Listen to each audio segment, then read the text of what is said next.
Veg में घर साफ करना पड़ता है।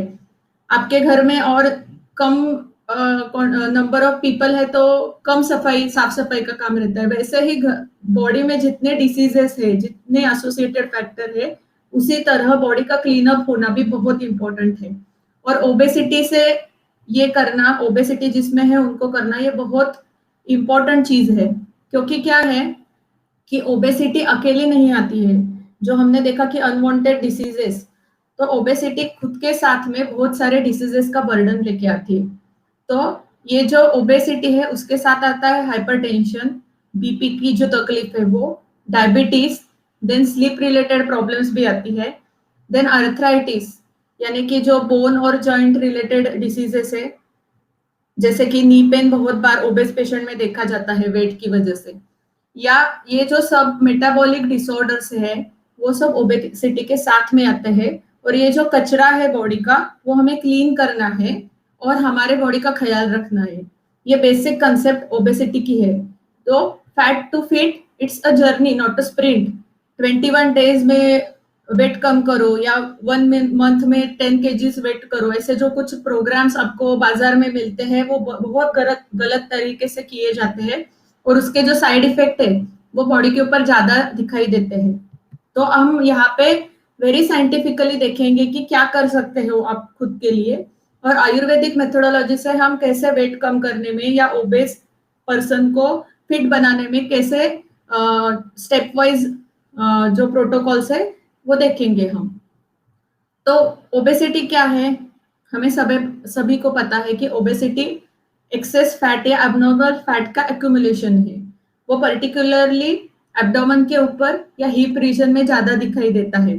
अगर आप बहुत ओबेस हो तो वो fat deposition thigh, mid arm यहाँ पे भी दिखाई देता है। लेकिन ये एक जनरल बात हो गई कि एबनॉर्मल और excessive fat. All times parameters जो रहते हैं वो बहुत इंपॉर्टेंट रहते हैं, जो नंबर्स है वो बहुत इंपॉर्टेंट रहते हैं, क्योंकि वही नंबर हमें कंपैरिजन के लिए कि पहले मेरा वेट इतना था अब इतना हो गया है, ये कंपेयर करने के लिए इंपॉर्टेंट हो जाते हैं।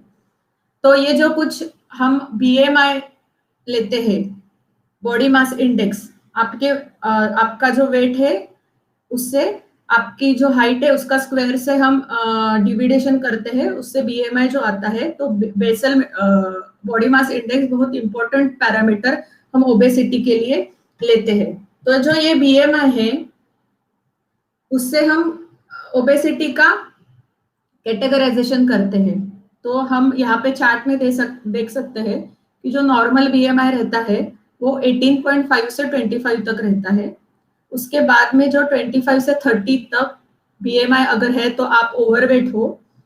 देन 30 से 35 तक हो तो आप ओबेस क्लास 1 हो।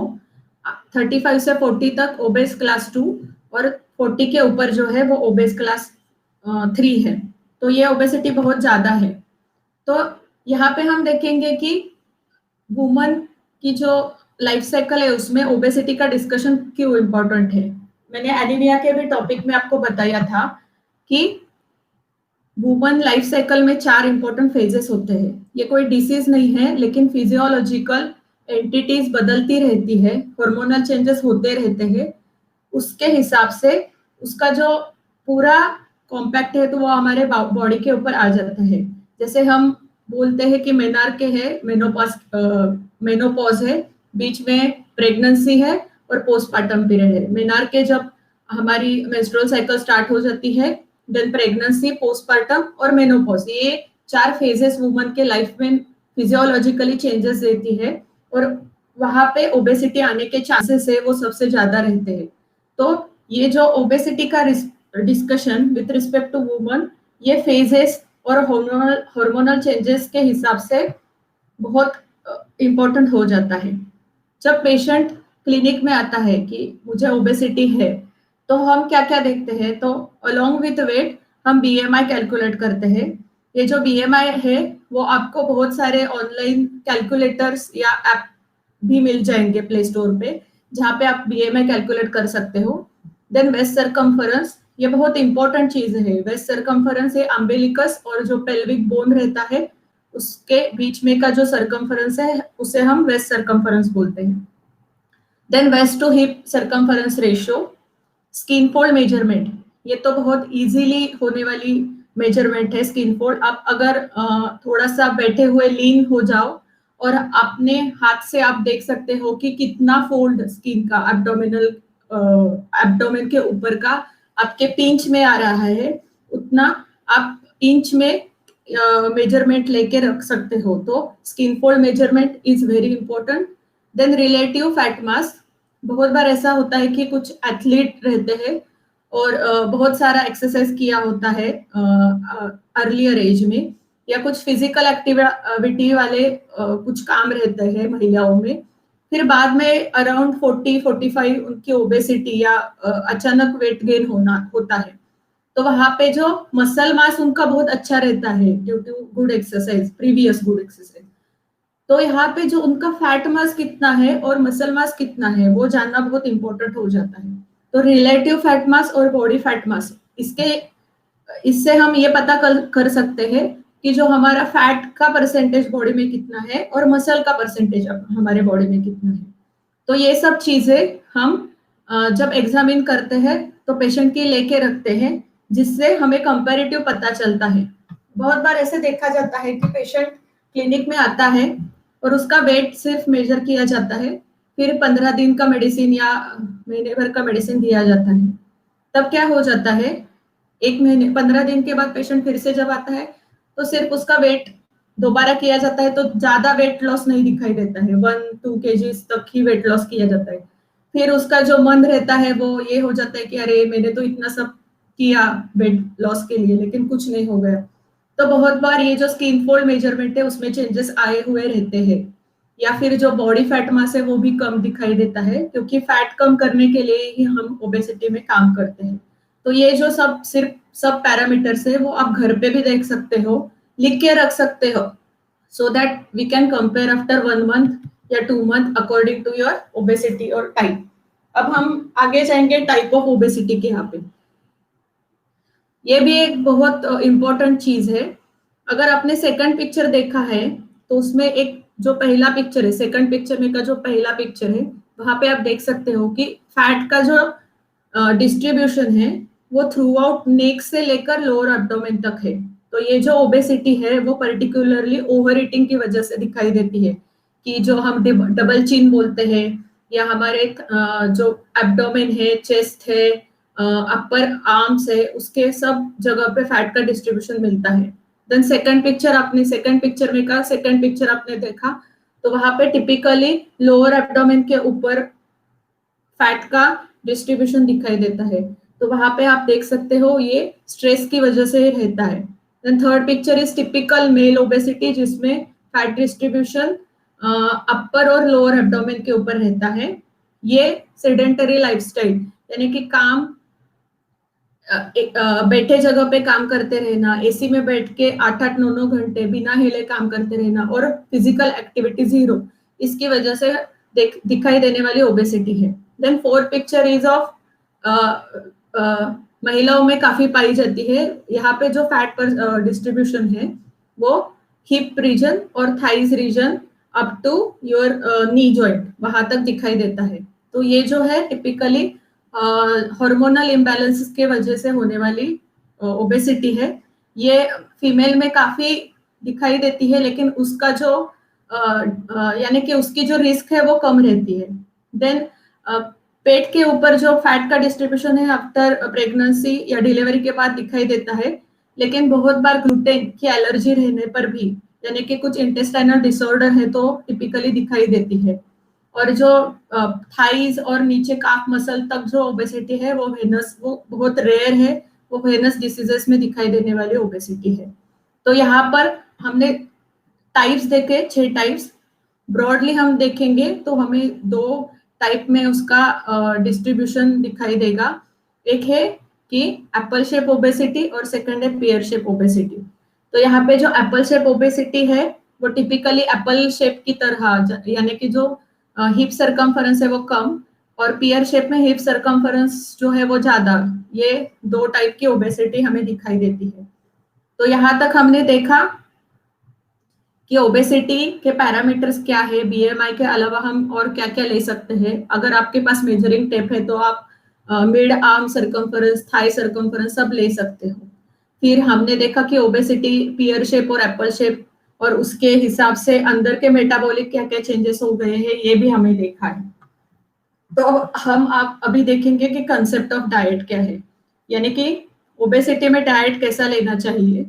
और हम बोलते हैं कि ओबेसिटी में तो डाइट ही मेडिसिन है। अच्छा, तो ये जो कुछ बहुत सारे मिसचीव्स है डाइट के बारे में, या बहुत सारे रॉन्ग डाइट किए जाते हैं और उसके रिजल्ट्स अच्छे नहीं दिखाई देते हैं, तो ये सब हम यहाँ इस कंसेप्ट में देखेंगे।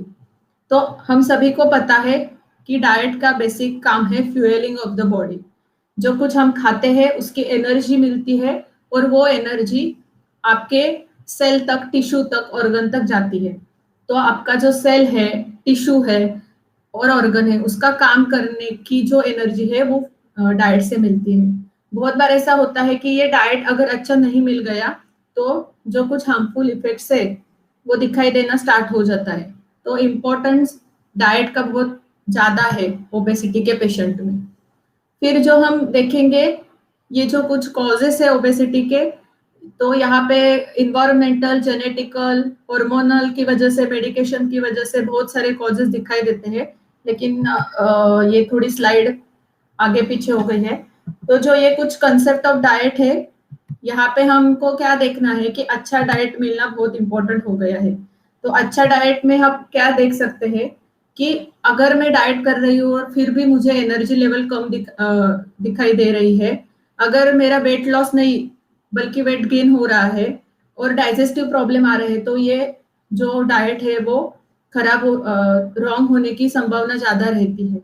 तो हम एक एग्जाम्पल देखेंगे, डे टू डे एग्जाम्पल, और फिर ये कंसेप्ट ज्यादा अच्छे से समझ के लेंगे। तो हमें महीने में हम कुछ तो काम करते हैं, फिर हमारी सैलरी आती है, ठीक है। वो सैलरी हम क्या करते हैं कि महीने में जो कुछ खर्चा रहता है, लाइट बिल है, ईएमआई रहता है या कुछ और रहता है, वो सब हम देते हैं और फिर वो सेविंग कर देते हैं हमारे मनी का। जब अच्छी सेविंग हो जाए तो उसका एफडी बना के रखते हैं, और फिर एक आध बार कुछ इमरजेंसी हो गई या कुछ ऐसी बात हो गई और हमें पैसों की जरूरत है, तो पहले हम क्या करते हैं, हमारे सेविंग में देखते हैं कि कितने पैसे बच गए हैं। उससे काम नहीं हो रहा है तो हम एफडी है वो ब्रेक कर देते हैं और पैसे भरते हैं। तो वैसे ही हमारे शरीर का भी रहता है। शरीर में हम जो कुछ प्रोटीन, कार्बोहाइड्रेट, फैट, ये मैक्रो न्यूट्रिएंट्स, और जो कुछ माइक्रो न्यूट्रिएंट्स है, विटामिन एंड मिनरल्स, ये सब लेते रहते हैं। लेकिन अगर बॉडी में जो कुछ मेटाबॉलिज्म है, उसको जो एनर्जी है ये कार्बोहाइड्रेट, प्रोटीन, फैट से मिलती है। अगर कार्बोहाइड्रेट का सोर्स खत्म हो गया तो बॉडी प्रोटीन से एनर्जी लेता है, प्रोटीन का सोर्स खत्म हो गया तो फैट से वो लेता है, ये हायरार्की रहती है। तो हमने अगर बॉडी को पूरा खाते ही रह गए, एक के बाद डिफरेंट टाइप का फूड खाते रह गए, तो ये पूरा प्रोटीन का, कार्बोहाइड्रेट का सोर्स फिनिश करके फैट तक जाने को टाइम ही नहीं मिलता है। तो ये सब जो फैट की एफडीज हमने बना के रखी है एब्डोमेन के ऊपर या हिप रीजन पे, वो कभी ब्रेक ही नहीं होती है, और उसके वजह से जो ओबेसिटी है उसकी चेन ब्रेक नहीं होती है, और फिर उसके यहाँ पे डाइट करके भी आपको अच्छे रिजल्ट्स नहीं मिलते हैं। तो डाइट में जो पहली स्टेप है वो ये है कि आपको जो फूड ग्रुप्स रहते हैं उसमें के 3 फूड ग्रुप्स आपको रिमूव करने हैं। पहला जो ग्रुप है वो है फैट ग्रुप। तो फैट ग्रुप जो है वो आप सभी को पता है, वहां पे भी सैचुरेटेड फैट और अनसैचुरेटेड फैट ऐसे बोल के 2 ग्रुप्स आते हैं। तो जो सैचुरेटेड फैट है यानी ट्रांस फैट है, जो आपको रिमूव करना है, यानी कि जो डालडा वाली चीजें है या फिर जो प्रोसेस फूड में आता है, जंक फूड है या पिज्जा, बर्गर, इस सब में, या और कुछ डीप फ्राइड आइटम्स है, वहां पे आने वाले जो फैट है वो ग्रुप आपको रिमूव करना है।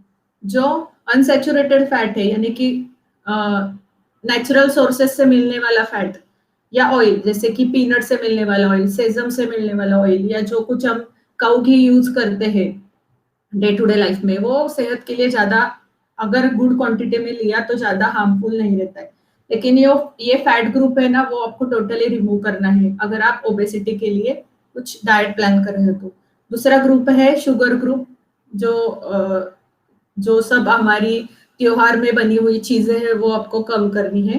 और सॉल्ट, तो आप बोलोगे सॉल्ट तो हम वैसा भी ज्यादा नहीं लेते, लेकिन जो प्रोसेस फूड है जैसे कि सॉस है, मेयोनीज है, इसमें बहुत मात्रा में, पिकल है, बहुत मात्रा में सॉल्ट रहता है। और बहुत लोगों को आदत भी रहती है कि ऊपर सैलड के ऊपर या बटर मिल्क में ऊपर से सॉल्ट लेने की आदत रहती है, तो वो बहुत गलत साबित हो सकती है। तो ये 3 ग्रुप आपको हटाने हैं। तो पहले माइंड को ट्रेन करना पड़ेगा कि मुझे फैट लेना नहीं है। जो फैट आइटम्स है यहाँ पे बताए हैं, बैड फैट और गुड फैट ऐसा भी यहाँ पे दिखाई दे रहा है। देन सॉल्ट एंड स्वीट जो सब्सटेंसेस है वो हमें लेने नहीं है। तो पहले जब आप डाइट कर रहे हो तो 10 दिन के लिए खुद के माइंड को ट्रेन करो कि ये जो 3 ग्रुप्स है फूड के वो हमें टोटली रिमूव करने हैं हमारे जो खाना है उसमें से। बहुत बार ऐसा हो जाता है कि डाइट करने को स्टार्ट किया है तो चलो पहले अभी कल से डाइट है तो आज पानी पूरी पिज्जा सब खा के लेते हैं, फिर कल से डाइट स्टार्ट करते हैं। तो ये ब्रेन को ट्रेन करना बहुत इंपॉर्टेंट हो जाता है। तो मेरे पास जो पेशेंट आते हैं मैं उनको वही बोलती हूँ कि 10 दिन पहले आपके सिर्फ आप ब्रेन को ट्रेन करो कि जो हेल्दी है वही मुझे खाना है, जो अनहेल्दी है मुझे रिमूव करना है और उसके ऊपर काम करना है। फिर जो डाइट प्लान है वो यहाँ पे मैंने बताया है कि लंघन लघुवाशन 3 to 5 days, 2 meal plan with liquid and semi solid intermediate snacks, autophagy diet, intermittent fasting diet, low carb high protein diet, ऐसे डाइट के टाइप्स रहते हैं। इसमें से हम पेशेंट को रिकमेंड करते हैं। तो इसका भी कंसेप्ट क्या है कि पहले हमने जैसे देखा कि बॉडी के जो सोर्सेस है वो पहले कार्बोहाइड्रेट ब्रेक करके एनर्जी सोर्स लेते हैं, फिर प्रोटीन और फिर फैट। तो अगर हम बीच में खाते ही रह गए तो फैट तक गाड़ी आगे जाती ही नहीं है और वो फैट यूज ही नहीं होता है। उतना एक्सरसाइज रहे अगर है आपका तो डेफिनेटली फैट बर्न हो जाएगा, लेकिन एक्सरसाइज नहीं है तो कार्बोहाइड्रेट प्रोटीन उतने तक ही गाड़ी अटक जाती है। तो इस कंसेप्ट को आगे बढ़ाते हुए 2018 में जापान में जो नोबेल प्राइज मिला था ऑटोफेजी के लिए, और उसके बाद में ऑटोफेजी डाइट बहुत ट्रेंडिंग था। तो उसमें क्या बताया है कि हमारे जो सेल्स है अगर कंटिन्यूअस उसको 8 या 10 आवर्स तक, घंटों तक कुछ भूखा रह गए या कुछ खाने को नहीं दे दिया तो खुद के जो टॉक्सिन्स है या खुद के जो अननेसेसरी सेल्स है वो खाने को स्टार्ट करते हैं। ऑटोफेजी, ऑटो यानी कि खुद के, फेजी यानी खाना स्टार्ट कर देते हैं। तो यही जो कंसेप्ट है, जैसे आपने देखा है वो नेशनल जियोग्राफिक चैनल पे आता है कि सर्वाइवल इज वेरी इंपॉर्टेंट। तो कुछ नहीं मिलता है तो वो क्या, वो फ्रॉग, स्नेक वो भी खा लेते हैं। वैसे ही हमारा शरीर का भी रहता है, अगर 10 घंटे तक, 12 घंटे तक कुछ खाने के सोर्सेस यानी कि कार्बोहाइड्रेट, फैट, प्रोटीन से एनर्जी नहीं मिल रही तो ऑटोमेटिक जो अंदर के जो सेल्स है, टॉक्सिन्स है, वो निकलना, उसका खत्म होना स्टार्ट हो जाता है। तो यही कंसेप्ट आयुर्वेदा ने बहुत साल पहले बताई है, जो हम लंघन या लघुवाशन बोल के करते हैं। तो पेशेंट के लिए हम इन जनरल उसका सब देख के उसको 3-5 डेज तक लिक्विड डाइट पे रखते हैं, जिससे एनर्जी तो डेफिनेटली मिलती है, लेकिन जो फैट के सोर्सेस खत्म करने का काम स्टार्ट हो जाता है। ये जो कुछ आम बोलते हैं आयुर्वेद में, जो टॉक्सिन्स रहते हैं या बहुत सारे लाइफस्टाइल चेंजेस की वजह से टॉक्सिन्स इकट्ठे होते हैं, ये सब खत्म होना स्टार्ट हो जाता है। फिर 2 मील प्लान, जैसे हम इसको अभी दीक्षित डाइट बोल सकते हैं। बहुत लोगों को ये दीक्षित डाइट पता है, इसलिए मैं बोलती हूँ यहाँ पे। तो यहाँ पे क्या रहता है कि दिन में आपको जब भूख लगेगी तभी एक ही टाइम को आपको सभी टाइप का फूड प्लेट में लेना है। उसमें कार्बोहाइड्रेट रहना चाहिए, प्रोटीन रहना चाहिए, फैट रहना चाहिए, यानी कि सब चपाती, भाजी, चावल, दाल, फ्रूट्स, ड्राई फ्रूट्स, दूध, ये सब एक ही टाइम, एक ही मील में आपको लेना है। फिर जब तक आपको सेकेंड टाइम भूख दिन में नहीं लगती है, वो शायद समय 8 घंटे का रहेगा, 6 घंटे का रहेगा, 7 घंटे का। अगर 11 बजे आपने पहला लंच लिया तो बाद में 6-7 बजे को अपना सेकंड मील आपको लेना है। उसी प्रकार से उसमें ही सब आपको लेना है। फिर बीच में आपको कुछ नहीं खाना है। अगर बहुत भूख लगी तो आप बटर मिल्क ले सकते हो या कुछ थोड़ा सा चाय ले सकते हो, अदरवाइज आपको कुछ नहीं खाना है बीच में। और ये वेट लॉस के लिए जो अर्ली एज 35 के अराउंड के जो पेशेंट आते हैं उसमें बहुत ही अच्छे रिजल्ट उसके दिखाई देते हैं। फिर जैसे बोलते हैं कि 2 मील और 1 सेमी सॉलिड या लिक्विड स्नैक्स देते हैं हमें। यहाँ पे जो मेनोपॉज के एज की जो टिपिकल महिलाएं रहती है या पोस्ट मेनोपॉजल 50-55 के बाद में वेट लॉस के लिए या डायबिटीज है, ब्लड प्रेशर है और अभी वजन कम करना है, ऐसे आती है, तब ये 2 मील प्लान विथ जो सब सुबह का ब्रेकफास्ट रहता है वो उनको स्किप करो बोलने नहीं, उनको वो सूट नहीं होता है। तो वहां पे हम उनको कैल्शियम और आयरन रिच रेसिपीज देते हैं, जैसे कि खरजूरती मध है या 2 डेट्स और मिल्क है या ऑलिव की खीर रहती है वो देते हैं, या कुछ वेजिटेबल सूप, मूंग दाल का कढ़न, ये सब उतना ही उनको स्नैक्स सुबह के ब्रेकफास्ट में उतना ही लेना है। फिर जो 2 मील प्लान जैसे कि 1 बजे या जैसे उनका जो लंच का टाइम है और रात को 8-9 बजे 8:30 बजे तक ही उनको सेकेंड टाइम उनका डिनर लेना है। तो ये भी अच्छा एक इफेक्टिव प्लान डाइट का है। फिर जो ऑटोफेजी डाइट मैंने बोला, जैसे कि जो महीने में 3 to 5 डेज उनको लिक्विड और सेमी सॉलिड डाइट के लिए हम करने को बोलते हैं, उससे बहुत अच्छे रिजल्ट्स मिलते हैं, डाइजेशन बूस्ट हो जाता है। फिर जो ऑटोफेजी है उससे भी अच्छे रिजल्ट्स मिलते हैं। फिर इंटरमिटेंट फास्टिंग डाइट, ये जो कुछ है वो हफ्ते में 1 बार किया जाता है।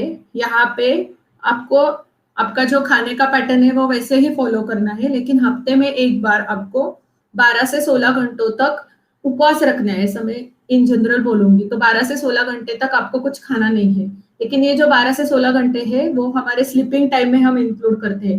जैसे कि फ्राइडे को रात को 7 बजे आपने खाना खाया, फिर सुबह को आपको सुबह 7 बजे तक 12 घंटे हो जाते हैं, फिर आपको ब्रेकफास्ट 10-11 बजे करना है सैटरडे का। तो ये टोटली 18 डेज का 18 आवर्स का या 16 आवर्स तक हम फास्टिंग या इंटरमीडिएट फास्टिंग के हिसाब से, फिर वही कंसेप्ट है ऑटोफेजी की, अच्छे उसके रिजल्ट्स मिलते हैं। और सबसे इम्पोर्टेंट चीज है low carb high protein diet.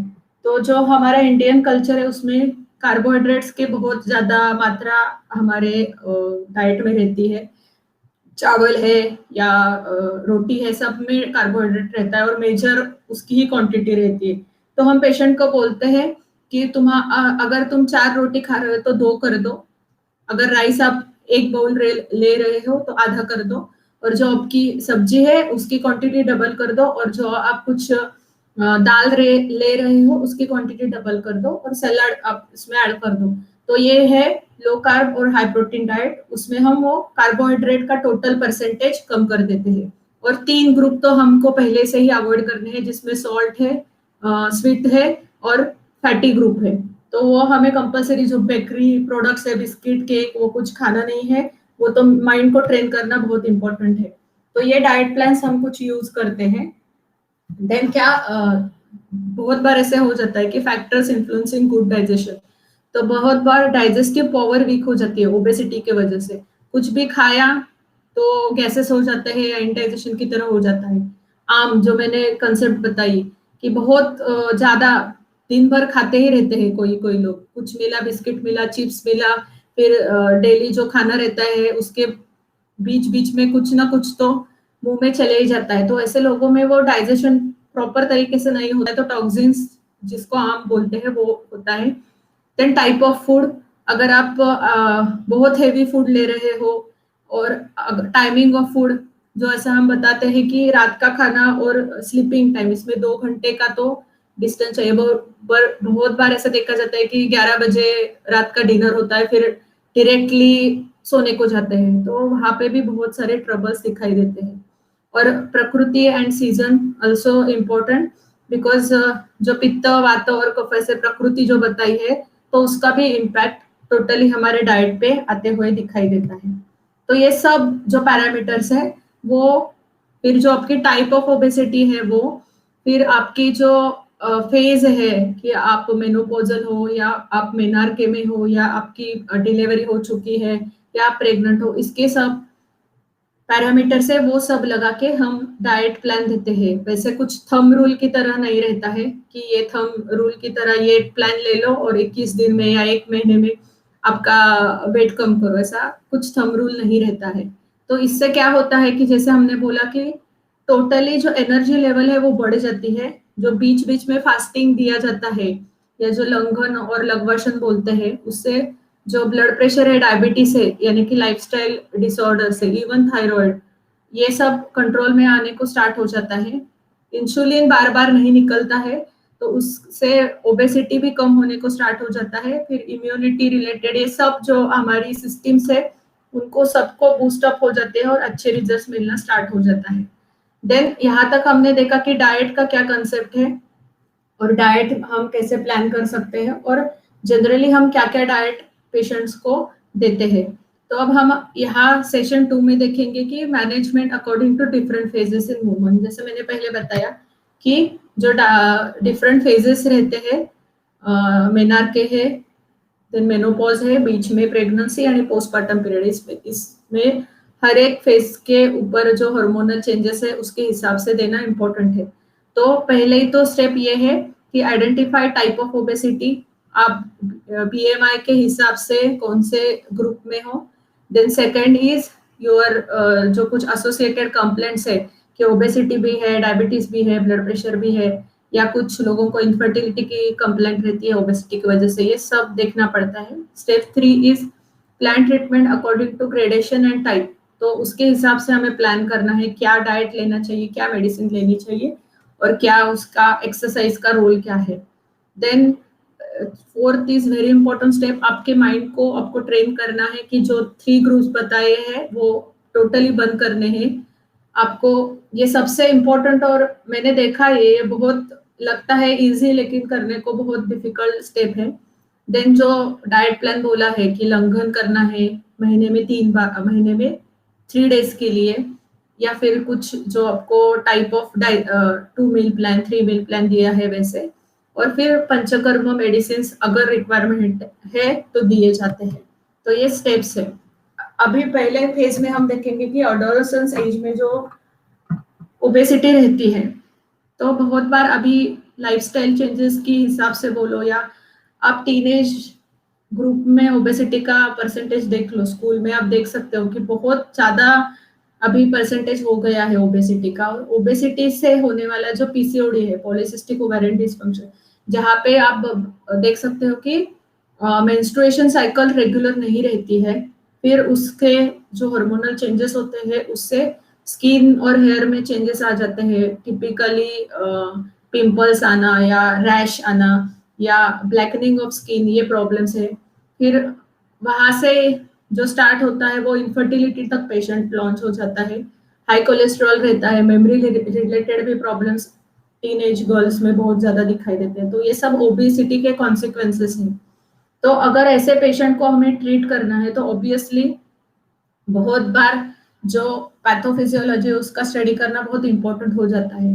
तो ओबेसिटी तो लगता है ट्रीट करना इजी है, तो वैसा नहीं होता है। तो ये इंसुलिन रेजिस्टेंस, फिर उससे ओवरी पे सब जो सिम्टम्स है, इनफर्टिलिटी है, जो कुछ मेनोपॉजल चेंजेस है, सॉरी मेंस्ट्रुअल रिलेटेड चेंजेस है, सबको हमें एक ग्रेडेशन में ग्रेड करना पड़ता है और फिर उसको हमें प्लान करना पड़ता है मेडिसिन के हिसाब से।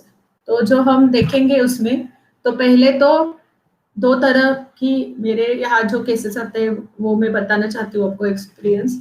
तो 2021 के एज ग्रुप की लड़कियां रहती है, तो वहां पे क्या होता है उनका, मैडम मेरी अभी 3-4 महीने में कुछ तो कॉलेज का फंक्शन है, लेकिन अभी मेरा ओबेसिटी का प्रॉब्लम है, तो मुझे वेट कम करना है, तो मुझे अब हेल्प करो, मुझे कम हो जाना है अभी। फिर ऐसा भी होता है कि मेरा मैरिज 3 महीने के बाद है और मुझे ओबेसिटी कम करनी है। फिर ऐसे भी पेशेंट पोस्ट मैरिज के आते हैं कि अभी 3-4 साल हो गए लेकिन प्रेगनेंसी नहीं रह रही है, मैंने गूगल किया, वो ओबेसिटी है, ओबेसिटी की वजह से पीसीओडी है, उसकी वजह से इनफर्टिलिटी है, तो मुझे वो करेक्ट करना है, तो आप जल्दी से जल्दी कुछ करो। तो ये जो कुछ पैथोलॉजी चली रहती है उन पेशेंट में, वो बहुत दिनों से रहती है, बहुत सालों से रहती है इनफैक्ट। तो ये ट्रीट करना, ये आप में ही सब गुंता एकदम सुलझाने वाली बात है। तो वहां पे हम वो टाइप ऑफ ओबेसिटी ये सब तो है ही, लेकिन हर एक की रिक्वायरमेंट अलग रहती है। इनफर्टिलिटी के लिए जब आती है पेशेंट, तो उनको पंचकर्म या कुछ आयुर्वेदिक ट्रीटमेंट है, वो देना ही पड़ता है। ऐसे नहीं है कि मैंने डाइट प्लान दे दिया और ओबेसिटी कम हो गई और उनकी फर्टिलिटी भी मेंटेन हो गई, तो ऐसा नहीं होता है। तो वहाँ पे डाइट, एक्सरसाइज के साथ आयुर्वेदिक ट्रीटमेंट बहुत इंपॉर्टेंट हो जाती है। और ये हार्मोन्स आपने ले लिए तो फिर उससे भी ओबेसिटी बढ़ती रहती है। तो बहुत बार ये जो कुछ आयुर्वेदिक ट्रीटमेंट है, चंद्रप्रभा वटी देते हैं या हम पंचकर्मों में बस्ती करते हैं, विरेचन करते हैं, वमन करते हैं, उससे जो वेट लॉस तो होता ही है, उसके साथ जो कुछ रिलेटेड इश्यूज है वो भी कम हो जाते हैं और अच्छे रिजल्ट्स पेशेंट को मिलते हैं। तो ये सब सिर्फ डाइट के हिसाब से सिम्टोमेटिकली ट्रीट करना ये बहुत इम्पॉसिबल है। आपको सब एसोसिएटेड कंप्लेंट्स और पेशेंट की जो कुछ रिक्वायरमेंट है वो भी देखना पड़ता है। तो जो कुछ टीन एज गर्ल्स है या कुछ जो 25-30 तक आने वाली जो कुछ प्रॉब्लम्स है, उसका जो कैटेगराइजेशन ये फर्टिलिटी की तरफ जाने वाला है। ओबेसिटी एंड फर्टिलिटी ऐसे प्रेजेंटेशंस लेके पेशेंट्स आते हैं, तो वो टोटली हमको सब देख के ट्रीटमेंट करनी पड़ती है। फिर वहां पे हम 2 मील प्लान, 3 मील प्लान बता सकते हैं उनको, या उनका जो कुछ ओरिजिनल एज वाइज जो स्ट्रेंथ रहती है वो अच्छी रहती है, तो उनको 2 मील प्लान या इंटरमिटेंट फास्टिंग से तकलीफ नहीं होती और अच्छे रिजल्ट्स भी मिल जाते हैं। फिर जो प्रेगनेंसी या प्रेगनेंसी के बाद में जो ओबेसिटी आती है वो भी बहुत डेंजरस रहती है। See normally 10 to 12 kgs weight gain होना प्रेगनेंसी में अच्छी बात है। वो तो वेट चाइल्ड और मदर का बढ़ता ही है, और अच्छा वेट गेन हो गया तो बेबी का बर्थ वेट भी अच्छा हो जाता है। लेकिन अगर उससे ज्यादा हो रही है तो टिपिकल हाइपरटेंशन होने के चांसेस बढ़ जाते हैं, पोस्टपार्टम ब्लीडिंग होने के चांसेस बढ़ जाते हैं। फिर बेबी में भी जो हम हाई रिस्क बोलते हैं वैसे कि बेबी भी लो बर्थ वेट का हो सकता है और कुछ प्रॉब्लम हो सकते हैं। तो वहां पे जो वेट कंट्रोल करना, या पोस्टपार्टम भी बहुत बार ऐसे हो जाता है। प्रेगनेंसी के पहले मैं बहुत तंदुरुस्त थी, फिट थी, लेकिन अभी प्रेगनेंसी हो गई, डिलीवरी हो गई, उसके बाद में 1 साल हो गया तो बहुत सारा वेट मेरा बढ़ गया है। एब्डोमिनल फैट जो है टिपिकली वो बढ़ गया है और वो वेट लॉस नहीं हो रहा है। ऐसे कंप्लेंट्स लेके पेशेंट्स आते हैं और वो उनकी एनर्जी लेवल भी बहुत डाउन हो जाती है। पहले मैं इतना काम करके भी नहीं थकती थी, ऑफिस करती थी, वो करती थी, ये करती थी, लेकिन अभी मेरा घर का काम भी मुझे नहीं हो रहा है। तो यहाँ पे उनका काउंसलिंग बहुत इंपॉर्टेंट पार्ट है कि प्रेगनेंसी के 1 साल पहले तो 3-4 महीने तक बेबी को टोटली मिल्क के ऊपर 6 महीने तक डिपेंडेंट है, तो डाइट ज्यादा जाता है, अच्छा जाता है, तो उससे वेट तो गेन होता ही है। वो इम्पोर्टेंट है, उसमें कुछ नहीं नहीं चाहिए वाली बात ही नहीं है। वो बहुत इंपॉर्टेंट चीज है आपकी बेबी के लिए और आपके लिए भी। लेकिन 6 महीने के बाद आप थोड़ा थोड़ा एक्सरसाइज कर सकते हो, वेट लॉस करने के लिए कुछ डाइट प्लान डेफिनेटली कर सकते हो, जो कि आपकी मिल्क प्रोडक्शन में भी हैम्पर नहीं करेगा, आपकी जो टोटल एक्टिविटी है उस पर भी हैम्पर नहीं करेगा, फिर भी वेट लॉस करेगा। ऐसे बहुत सारे पेशेंट्स आते हैं और उसको अच्छे रिजल्ट्स मिले हैं। तो वहां पे भी हम 3 मील प्लान बना सकते हैं। और जो बेसिकली कैसा रहता है, आपका खाना ही आपका मिल्क प्रोडक्शन का एक सोर्स रहता है, तो वो हैम्पर न करते हुए भी जो हम कार्बोहाइड्रेट और फैट का जो परसेंटेज उसमें सब चेंजेस करके नया इक्वेशन बता के मील प्लान देते हैं, तो उससे बहुत अच्छा वेट लॉस हो जाता है। और जो सूती का परिचर्या बोली है, यानी कि पोस्टपार्टम आपकी जो केयर है, वहां पे अगर आप एब्डोमिनल बेल्ट यूज करना या प्रॉपर मसाज लेना, स्टीम लेना, उससे वो जो फैट टेम्पररी बढ़ा हुआ रहता है वो 1-1.5 साल के बाद ऑटोमेटिकली कम होना स्टार्ट हो जाता है। तो वहां पे भी अच्छा ख्याल रखना बहुत इंपॉर्टेंट है। और आयुर्वेदा ने उसके बारे में बहुत सब थ्रोली सब डिस्कस किया है, बताया है कि कैसे क्या क्या केयर लेनी है।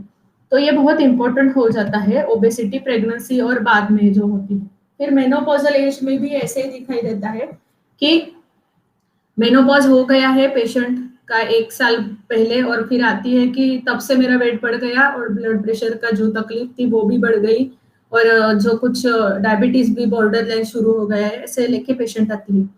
तो वेट गेन का हम जब क्वेश्चन पूछते हैं तो उनका तब तक सब नॉर्मल रहता है, लेकिन इस्ट्रोजन यानी कि जो कुछ हार्मोन्स है वो ड्रॉप डाउन होते हैं, तब से वेट टिपिकली एब्डोमेन के ऊपर या कुछ जो हिप के ऊपर बढ़ना स्टार्ट हो जाता है, और उससे उनको हाइपरटेंशन और डायबिटीज जैसे तकलीफ दिखाई देना स्टार्ट हो जाती है। फिर वहां पे जो रिस्क मैनेजमेंट है, कि उसको कार्डियोवास्कुलर प्रॉब्लम आ सकते हैं, साइकोलॉजिकल प्रॉब्लम्स तब रहते ही है, जो मेनोपॉज हम आगे जाके वो ये टॉपिक पे डिस्कस करने वाले हैं। तो वहां पे जो हमारी मैनेजमेंट है वो डाइट के अलग है, यानी कि ओबेसिटी और पेरीमेनोपॉजल एज डिफरेंट है, प्रेगनेंसी डिफरेंट है, जो कुछ अडोलसेंस एज है या 30 तक जो मैनेजमेंट है वो डिफरेंट है। तो ये सब है ना, वो थंब रूल की तरह हम नहीं बता सकते, लेकिन जो कुछ है वो मैं आपको एक स्टेप बाय स्टेप बता रही हूँ कि पेरीमेनोपॉजल एज में हम 2 मील प्लान पे नहीं डाल सकते पेशेंट को। बहुत बार एसिडिटी होती है, इतना बीच में कुछ तो भूख लगती है, खाना पड़ता ही है। इतना भी होता है कि अगर 2 मील प्लान पे डाल दिया तो पेशेंट को चक्कर आने को स्टार्ट हो जाता है। तो वहां पे हम जो करते हैं वो 3 मील प्लान बनाते हैं, जिसमें जो ब्रेकफास्ट है वो हम लिक्विड या सेमी सॉलिड, जैसे मैंने बताया कि खीर या कुछ सूप ऐसा रखते हैं, और फिर 2 मील प्रॉपर रहते हैं उनके दिन भर में। फिर वहां पे हम हेवी एक्सरसाइज भी नहीं बोल सकते हैं, क्योंकि ऑलरेडी वो डिजेनरेटिव चेंजेस में पहुंच चुकी है। तो वहां पे हम माइल्ड मिक्सचर ऑफ माइल्ड और सम हेवी एक्सरसाइज, योगासना ऐसे करके उनका वर्कआउट करके वो ओबेसिटी कम कर देते हैं। और वहां पे जो है ना, बहुत बार अगर पेशेंट को एसोसिएटेड सिम्टम्स है, कार्डियोवास्कुलर सिम्टम्स है, जैसे कि हार्ट अटैक आ चुका है, और फिर ओबेसिटी की वजह से डायबिटीज के भी बहुत सारे सिम्टम्स दिखाई दे रहे हैं, या उनका जो क्वालिटी ऑफ लाइफ है वो अच्छा नहीं है, तो हम वहां पे जो कुछ हमारे मेडिसिन है सपोर्टिव, तो रिस्क कम करने वाले मेडिसिन पंचकर्म, इससे वो ओबेसिटी कम करने की कोशिश करते हैं, ना कि सिर्फ डाइट से। तो डाइट से हम ओबेसिटी कम कर सकते हैं 30 के पहले। फिर बाद में जो पोस्टपार्टम पीरियड में प्रेगनेंसी में आती है, वो भी हम मेडिसिन और डाइट दोनों के साथ में कम करते हैं। और पेरीमेनोपॉजल में जो आती है वहां तो डेफिनेटली मेडिसिन की जरूरत लगती ही है। तो ये एक फेज वाइज हमने देखा कि ओबेसिटी की मैनेजमेंट हम कैसे कर सकते हैं। तो ये हम देखेंगे यहाँ पे कि ओबेसिटी से क्या होता है। ये तो सभी को पता है कि ओबेसिटी से जो कुछ है वो मेटाबॉलिक चेंजेस हो जाते हैं, उससे डायबिटीज, हाइपरटेंशन, ये सब चीजें आती ही है। तो यहाँ पे इंडिविजुअल डाइट प्लान बहुत इंपॉर्टेंट है। ये मैं बार बार बताती हूँ, क्योंकि क्या है, बहुत बार ऐसे होता है कि कहाँ पे तो हम पढ़ते हैं या फिर कुछ वीडियोस मिल जाते हैं, बहुत सारा आजकल व्हाट्सएप और सोशल मीडिया पे डाइट के बारे में, वेट लॉस के बारे में, 21 दिन में 1 मंथ चैलेंज, ऐसा बहुत सारा घूमता रहता है, और वो ब्लाइंडली फॉलो करके उसके साइड इफेक्ट लेके पेशेंट्स लैंड हो क्लिनिक पे आते हैं। प्रोटीन शेक्स के बारे में मैं यहाँ पे बोलना चाहूंगी, वो बहुत रॉन्ग मेथड है। प्रोटीन शेक दिन में देते हैं वो, उससे डाइजेस्ट जो आपकी कुछ भूख रहती है वो कम हो जाती है, और ज्यादा टाइम तक आपको भूख नहीं लगती है। तो वहां पे जो आपका डाइजेशन है वो टोटली हैम्पर हो जाता है, टोटली जो आपकी डाइजेस्टिव स्ट्रेंथ है ना वो कम हो जाती है, और बाद में पेशेंट वो करके वेट लॉस तो होता है, लेकिन एनर्जी लेवल डाउन, पेशेंट को एनीमिया तक हो जाता है, पेशेंट का जो अदर सिम्टम्स है, जो हेयर लॉस और ये नया कुछ तो स्टार्ट हो जाता है। और बहुत बार स्किन रिलेटेड प्रॉब्लम्स वो प्रोटीन शेक और डाइट जो कुछ रहता है उसमें लेके आता है। आप बोलोगे ये तो हीरो हीरोइंस कॉमनली करते हैं, वो सारा अली खान ने इतना वेट कम किया, तो उनके जो डायटिशियन है वो टेम्पररी बेसिस पे उनके फिल्म के हिसाब से या कुछ टेम्पररी हिसाब से उनको देते हैं, लेकिन जो उनके लॉन्ग टर्म इफेक्ट्स है उनको कम करने के लिए जो कुछ दवाइयां है, जो कुछ सप्लीमेंट्स है, वो उनको दी जाती है। तो कंपेयर करके उनका और हमारा हम ऐसा डाइट प्लान नहीं कर सकते। तो इंडिविजुअल डाइट प्लान बहुत इंपॉर्टेंट है। इंडिविजुअल डाइट प्लान में भी आपकी डाइजेस्टिव स्ट्रेंथ है वो देखना बहुत इंपॉर्टेंट है, आपका कितने टाइम के बाद में अच्छी भूख लगती है ये देखना बहुत इंपॉर्टेंट है। जो आम मैंने बताया, जो कुछ टॉक्सिन्स है, इंडाइजेशन है, या एसिडिटी होती है, गैसेस होते हैं, ब्लोटिंग होता है, खाना खाने के बाद बहुत हेवी लगता है, ये जो कुछ सब सिम्टम्स है एसोसिएटेड टू डाइजेशन, ये सब मेटाबॉलिक इरेगुलेशन के सिम्टम्स है, वो हमें देखने पड़ते हैं, वो हमें क्योर करने पड़ते हैं, तभी डाइट प्लान अच्छा जाता है।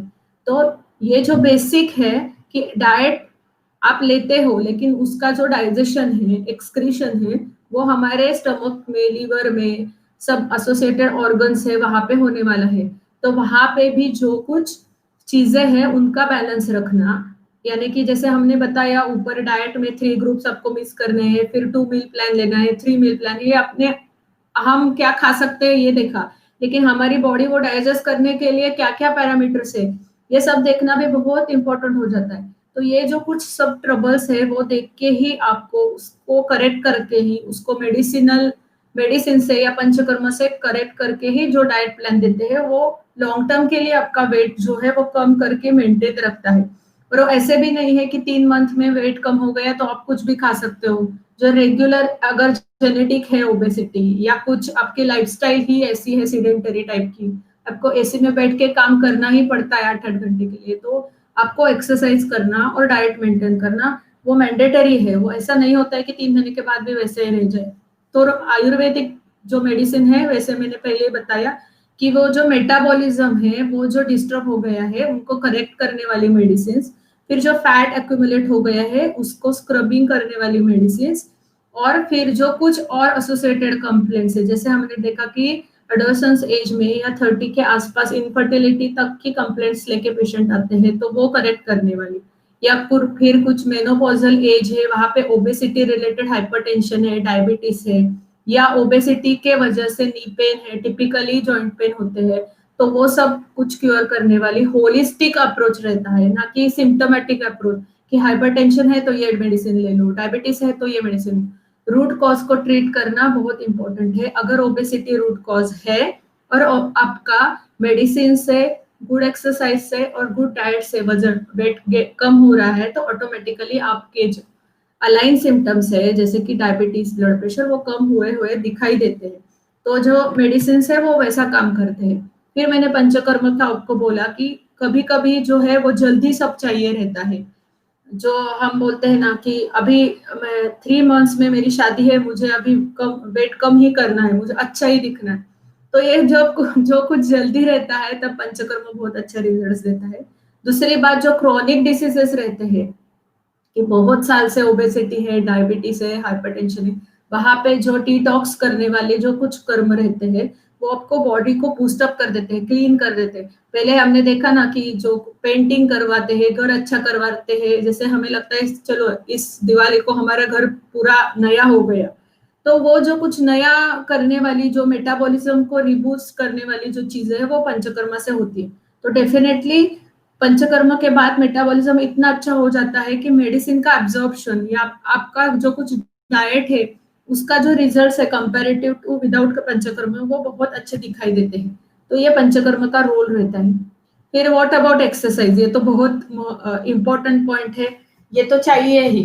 आपको सभी को पता है वेट मेंटेन करना है तो जितना कैलोरी ले रहे हो उतना आपको बर्न करना, वेट लॉस करना है तो जितना जितना कैलोरी ले रहे हो उससे ज्यादा आपको एक्सरसाइज करके या फिजिकल एक्टिविटी से बर्न करना है। और वेट गेन कब होता है, खाते ही रहते हो लेकिन कुछ करते नहीं हो, वो एनर्जी अंदर के अंदर फैट बन के डिपॉजिट होती है।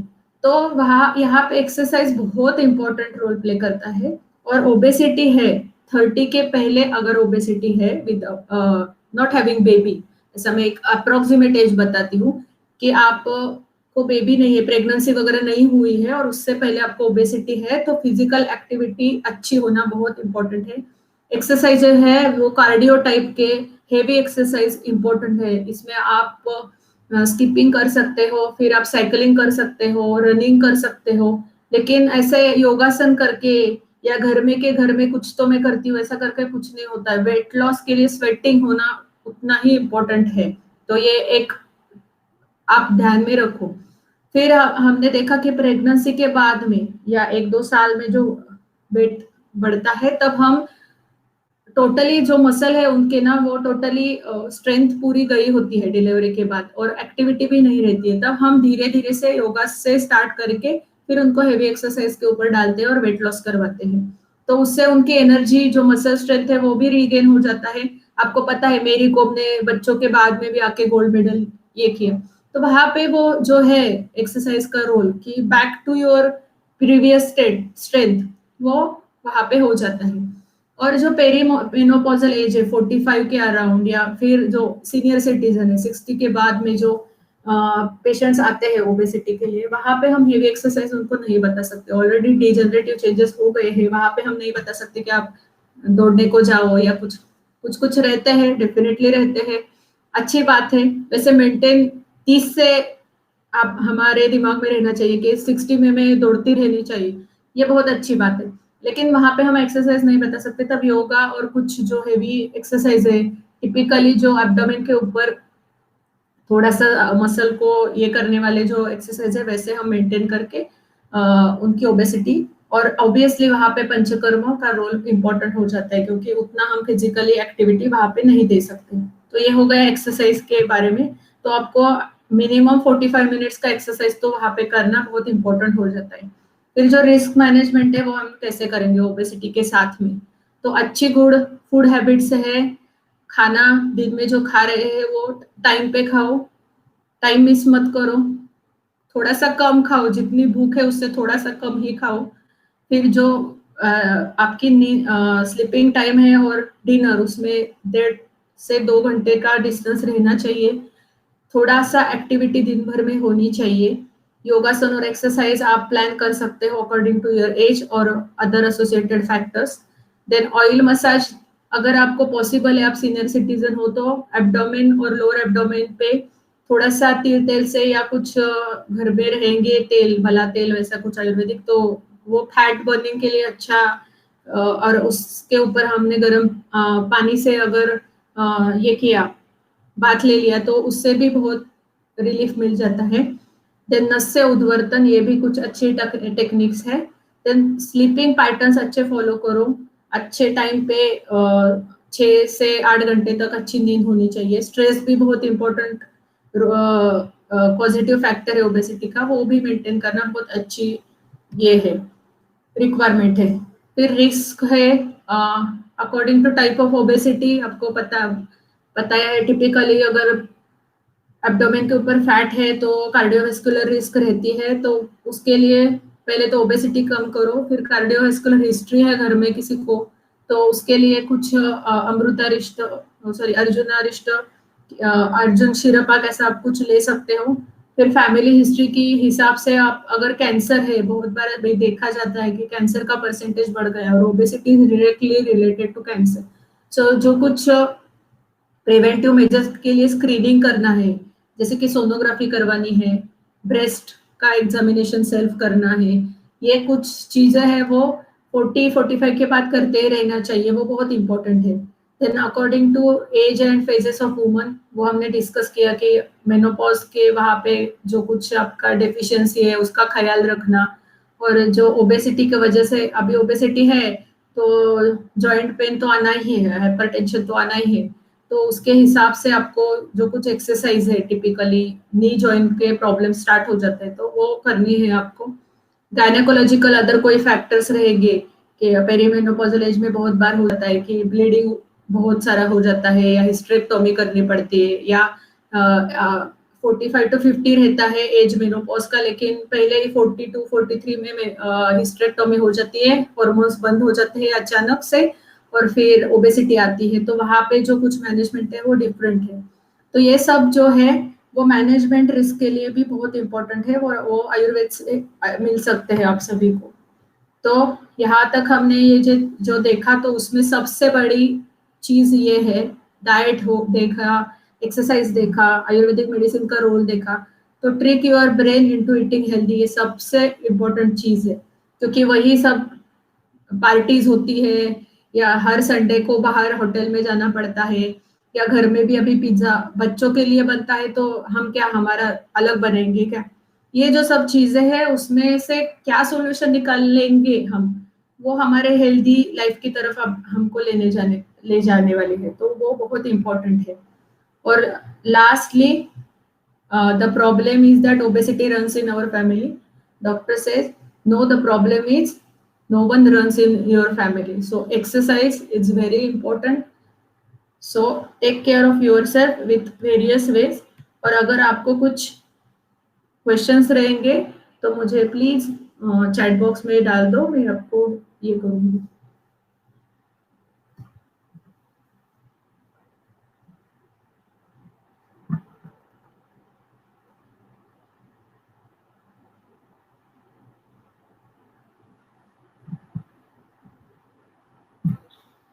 हेलो,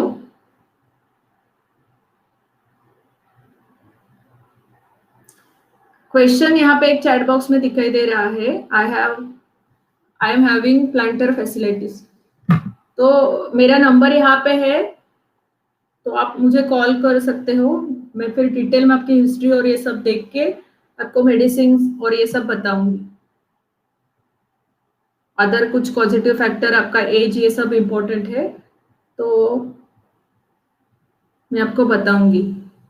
नोट करके ले लो नंबर और बताऊंगी।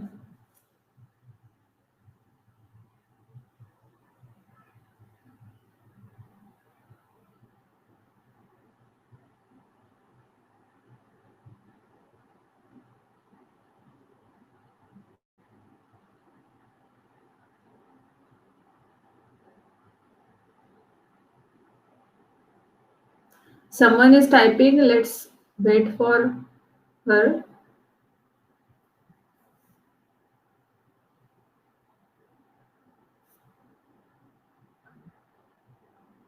Hello Santosh sir.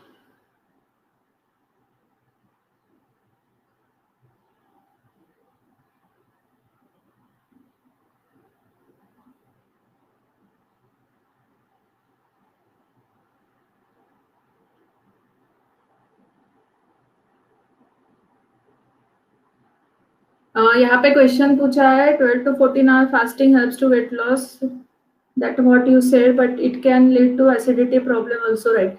इसीलिए मैंने बताया कि इंडिविजुअल डाइट प्लान बहुत इंपॉर्टेंट है। जैसे कि मैंने बताया, वात, पित्त और कफ 3 टाइप की प्रकृति रहती है, उसके हिसाब से जो पित्त प्रकृति है उनको ये सिम्टम्स आ जाता है, लेकिन कफ प्रकृति का अगर कोई रहेगा ना तो उनको ज्यादा कुछ प्रॉब्लम नहीं आती है।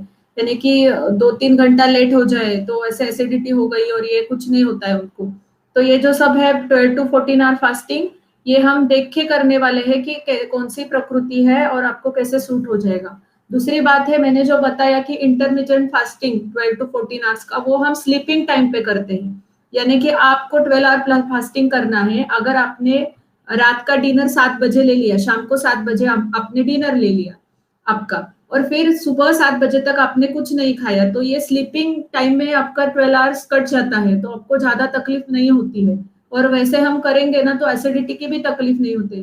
बहुत बार ऐसे लोग देखे जाते हैं, उनके जो कुछ ऑक्यूपेशन है और कुछ ये रहते हैं, वो सूर्यास्त से पहले खाते हैं, तो वो जो कुछ खाते हैं ना 7 बजे ही ये करते हैं, और बाद में सिर्फ दूध वगैरह उतना ही लेते हैं, और फिर मॉर्निंग को उनका ब्रेकफास्ट एज यूजुअल 8-9 बजे होता है।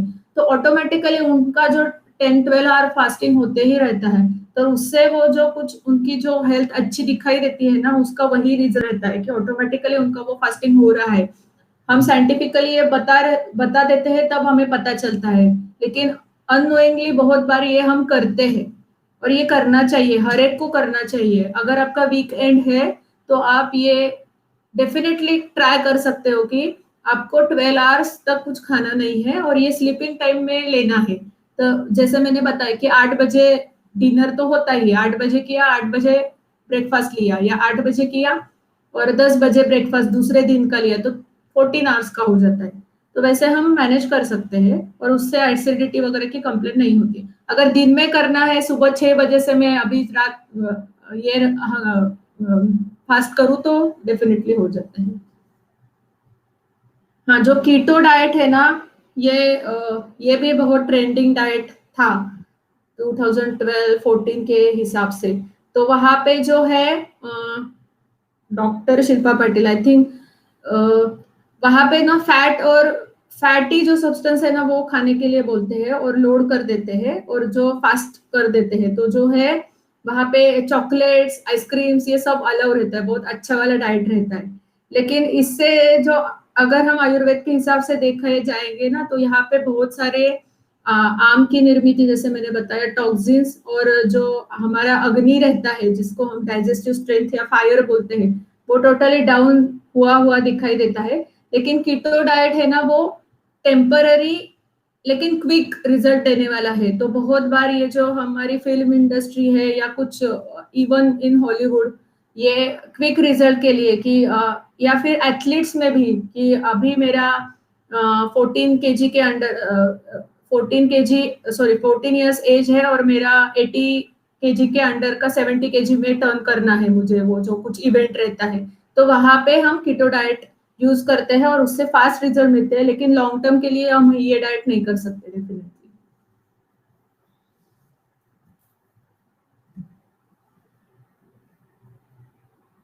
ठीक है, thank you everyone. I think questions are also